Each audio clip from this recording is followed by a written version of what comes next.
My uncle died and the full neighborhood rallied around my aunt and her daughter, shared gifts, shared sympathy and their presence, but in my house, on my dime. When my father died, silence. That told me all I needed to know. I want to start with the tea. Not because it's the most important part, because it's where I understood something about myself that I've been sitting with ever since.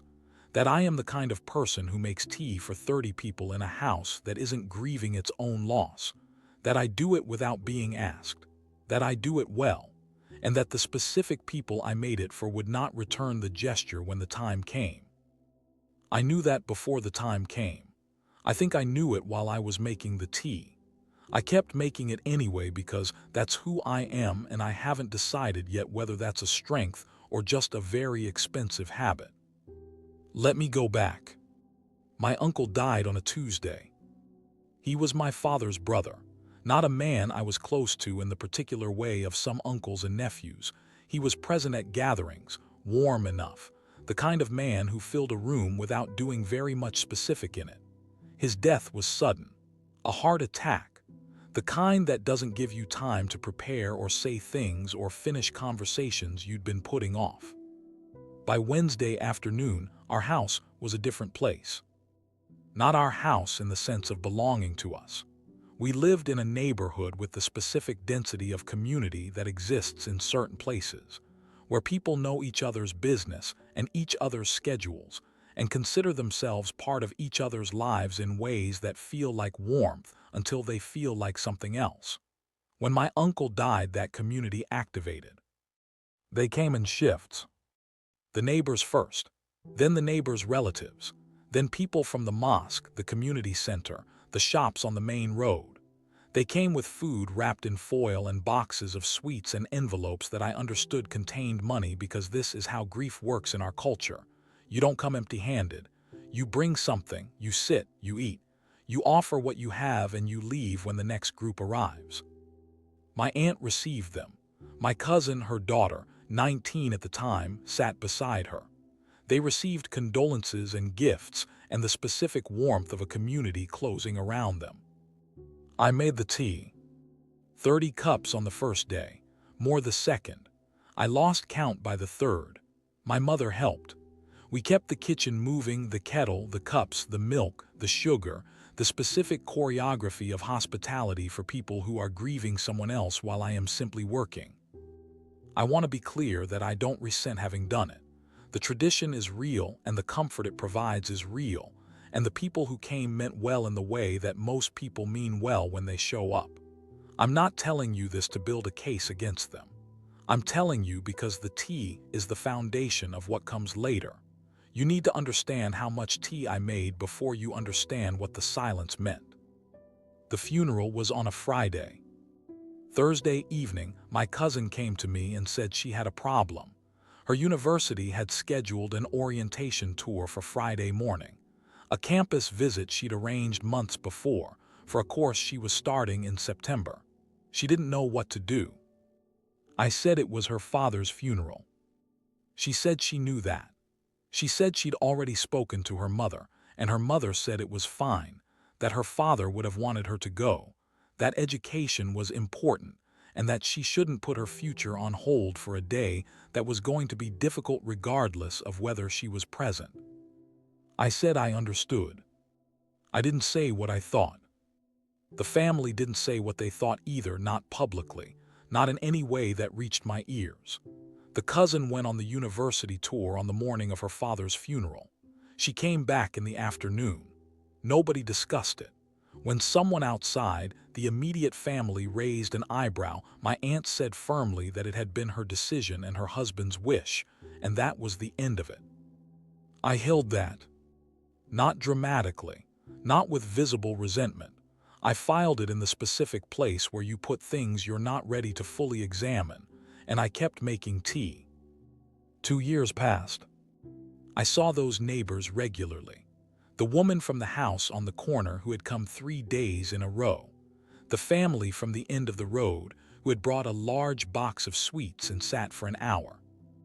The man from the mosque who had organized the rota of visitors, so there was always someone present in the grieving house. I saw them at the shops, at the community events, at the gatherings that the neighborhood organized periodically, barbecues, Eid celebrations, the occasional meeting about parking or local planning. They greeted me warmly. I greeted them warmly. We were neighbors in the specific functional sense of people who share a street and manage each other without difficulty. I noticed something during those 2 years. Not all at once, gradually. The specific understanding that builds from a series of small observations that individually mean nothing and collectively mean something you don't want to name yet. These people showed up for grief they recognized. For a family they understood as central to the community's idea of itself. For a man whose absence left a gap in the geography of the neighborhood. My uncle had been visible in a way that made his death an event. His wife was known. His daughter was the kind of daughter communities like to see go to university. My father was different. He had worked for 30 years at a job that required him to leave early and return late. He was quiet in the specific way of men who have spent their energy building rather than socializing. He was not invisible, but he was not central. He knew these people the way you know people who live near you, well enough to nod to, not well enough to call. He had never been part of the rotating cast of community life in the way my uncle had been. I understood, somewhere in those 2 years of shopping and community events and warm greetings, that when my father died it would be different. I kept that understanding to myself. I didn't want to be right about it. My father died on a Thursday. He had been unwell for a while, not dramatically, the kind of unwell that accumulates quietly over years and then arrives somewhere you can't come back from. He was 61 years old. He was quiet and hardworking and private in the specific way of men who show love through presence rather than declaration. He was at every school event I ever had. He fixed things without being asked. He ate last always when there wasn't quite enough. He never said "I love you" in those words, because his generation didn't and his culture didn't, but he said it in every other available language, and I understood him completely. He died on a Thursday, and I sat next to him when he went, and I held his hand, and I told him things I won't reproduce here because they belong to us. By Friday morning, I understood the silence. Not a single neighbor came. Not one. The woman from the corner house, who had come 3 days running when my uncle died, passed me in the street 2 days after my father's funeral and said she was sorry for my loss. In passing, on her way somewhere, she kept walking. The family from the end of the road sent a text, to my mother's phone, which my mother read and put down without responding to. The man from the mosque, who had organized the rota, who had ensured my aunt had a continuous presence of community for a week, was not present, did not organize anything, was not seen. 2 friends came. 2 men I'd known since school who drove to be there because friendship has a different accounting system than neighborhood. My mother's family came. 7 people. Out of obligation and genuine love, I don't diminish either of those things. They came because he was their family and because that's what family does. But they are family. They are expected. They are not the community closing around you. They are not 30 cups of tea and envelopes of money and people taking shifts, so there is always someone present. We sat in the house. The house was quiet in a way the uncle's house had never been. I looked at the ceiling fan. The same ceiling fan that 30 people had sat under 2 years ago, receiving tea I made, sitting on my couch, being part of something. Now it was just us. I want to tell you what grief mixed with this specific kind of bitterness feels like, because I think it's important to be accurate about it. It isn't clean. That's the first thing. There's no version of it where you're just sad. The sadness is real. I loved my father and I miss him in ways I'm still discovering months later, but the sadness has company. It has the specific bitterness of a wound that has been insulted on top of being made. Like your grief was assessed and found insufficient for a response. That assessment wasn't made consciously. Nobody sat down and decided that my father's death mattered less. It was the cumulative result of 1,000 small calculations made over years about who is central and who is peripheral, and what kind of grief the community organizes itself around. The result of those calculations was the silence. And the silence told me something about my family's place in this neighborhood that nobody would ever say out loud. I turned it over for weeks. Not obsessively, I had a mother to take care of, a life to maintain, a grief to carry. But in the margins of it, late at night, in the car, in the specific space where unprocessed things live until you're ready to look at them properly. I kept coming back to the tea. 30 cups for people who couldn't send a text. The neutral neighbor was called Mr. Osai. He lived 4 houses down. I knew him to nod to a quiet man, 60s, retired, the kind of person who maintains his garden with the attention of someone who has decided this is the thing worth doing well. He had come to my uncle's funeral. He had also come to my father's.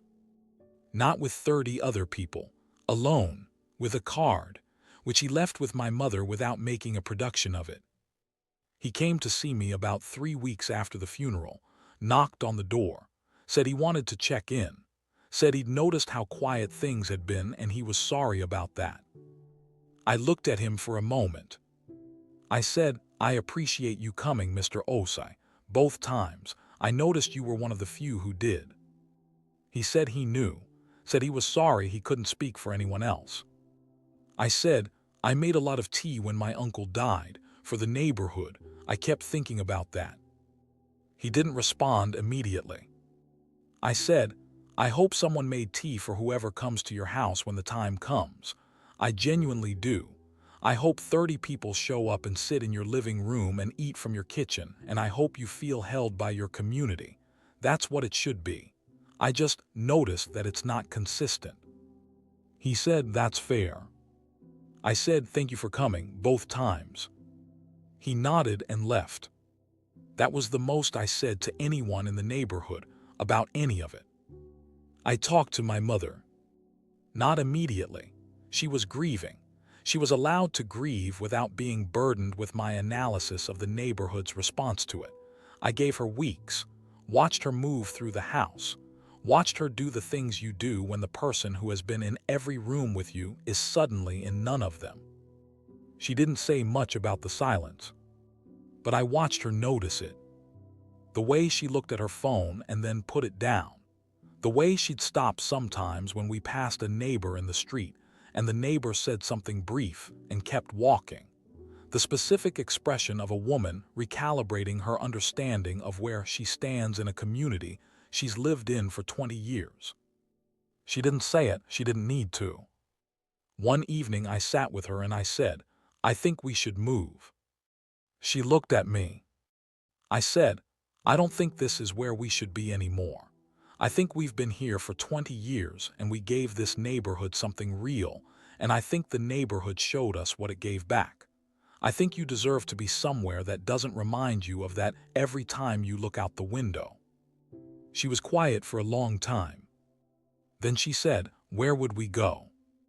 I said I didn't know yet, but somewhere. She said, "Your father liked it here."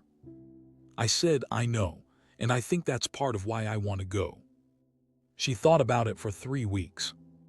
Then she said yes. I put the house on the market in November. The sale moved faster than I expected.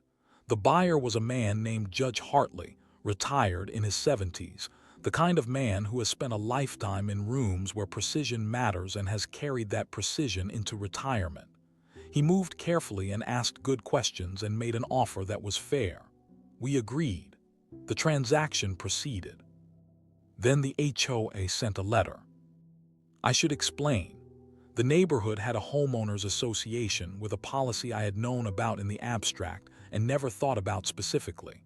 When a property sold, the HOA was entitled to a percentage of the transaction value from both the seller and the buyer. A community fund. The kind of policy that exists in neighborhoods that consider themselves communities and want to maintain that infrastructure. I read the letter. I thought about the ceiling fan. I called Judge Hartley and asked if he would be willing to sit with the HOA head before we completed the transaction. He said he would. The meeting was in the HOA head's living room. Myself, Judge Hartley, the HOA head, a man named Mr. Carmichael, who had been running the association for 11 years and who had been one of the people who came with a gift when my uncle died. Mr. Carmichael began explaining the policy, standard language, community fund, infrastructure maintenance, the contribution expected from both parties. I let him finish. Then I said I wasn't going to pay. He looked at me. I said, I want to tell you something first. My uncle died 2 years ago. This neighborhood came. 30 people through this house over 5 days. Tea, food, gifts, people sitting with my aunt in shifts so she was never alone. The community showed up and it was exactly what a community should be. I was proud to live here when that happened. Mr. Carmichael nodded slowly. I said, my father died 8 months ago. He lived in this house for 20 years. He paid his HOA fees every year without missing a payment. He maintained his property. He was a quiet man, but he was a good neighbor in every way that a good neighbor is measured. When he died, 2 friends came. My family came. Nobody from this neighborhood came to the house. Not one person. The woman from the corner said sorry for your loss in passing on the street. Someone sent my mother a text. That was it. The room was very quiet. I said, I made tea for 30 of your neighbors 2 years ago. I carried trays. I washed cups. I made sure everyone was comfortable in my house while they grieved someone else. I did it because that's what you do. That's what community means. When it was my turn, I found out that community is apparently not consistent. It depends on something, I don't know exactly what. Visibility, status, the kind of person the community decides is worth organizing around. My father wasn't that kind of person, apparently, and I've spent 8 months trying to decide whether I'm angry about that or just sad about it. I think I'm both. I said, so I'm not going to pay a community fund to a community that sent my mother a text when her husband of 35 years died. That's my position. I wanted to say it in person rather than just decline the payment because I thought you should hear it. Mr. Carmichael did not speak for a long moment. Judge Hartley had been sitting very still throughout. He leaned forward now. He said, I've spent 40 years on the bench. I've listened to a lot of people explain a lot of things. What this young man has just described is a failure of community that no policy document can paper over. I bought this property as an investment. I had considered living here. I will not be living here. Not because of the policy, because of what the policy is apparently protecting. A community that shows up selectively isn't a community. It's a social club with membership criteria nobody publishes. He said, I'll be keeping the property, but I won't be moving in, and I'd suggest the association reflect on what it's actually offering people in exchange for this fee. Mr. Carmichael started to say something. Judge Hartley said, I'm done with the meeting. He stood up, I stood up, we left. Outside on the pavement in front of Mr. Carmichael's house, Judge Hartley stopped. He looked at me for a moment. He said, I'm sorry about your father. Not I'm sorry for your loss. Not the passing phrase. I'm sorry about your father. Like he understood there was a specific man being referenced and that man deserved to be acknowledged specifically. I said thank you. He said, what you described in there, the tea, the 30 people, the silence when it was your turn, that happens. It shouldn't, but it happens. And it's one of the loneliest things a person can experience, discovering that the community you contributed to has limits on what it'll give back. I've seen it in families. I've seen it in institutions. It doesn't make it less painful to understand it. I said, I kept thinking about the ceiling fan while I was making the tea, while I was serving people in my own house. I kept thinking, these people are warm right now. And I kept wondering if the warmth was specific, if it only applied in certain directions. He said, it usually is. That's the hard thing. The warmth is real. It just isn't universal. We stood on the pavement for a while. He said, "Where are you going?" I said I didn't know yet. Somewhere new. Somewhere my mother didn't have to pass the corner house and remember that the woman who lives there said sorry for your loss in passing. He said, "Good." He shook my hand. He walked to his car. I stood in front of the house for a moment. We left on a Saturday morning in January. My mother walked through every room first. The way you walk through rooms you're leaving slowly, with the attention of someone making sure they're taking the important things with them, not the furniture, the rooms themselves, the specific quality of the light at this hour in this kitchen, the sound the third stair makes, the view from the bedroom window that she'd woken up to for 20 years. I waited by the door. She came downstairs. She looked at me. She didn't say anything, and I didn't say anything, and we went out to the car, and I drove us away from a neighborhood that had taught us something about ourselves we hadn't asked to learn. I didn't look back. I don't know if she did.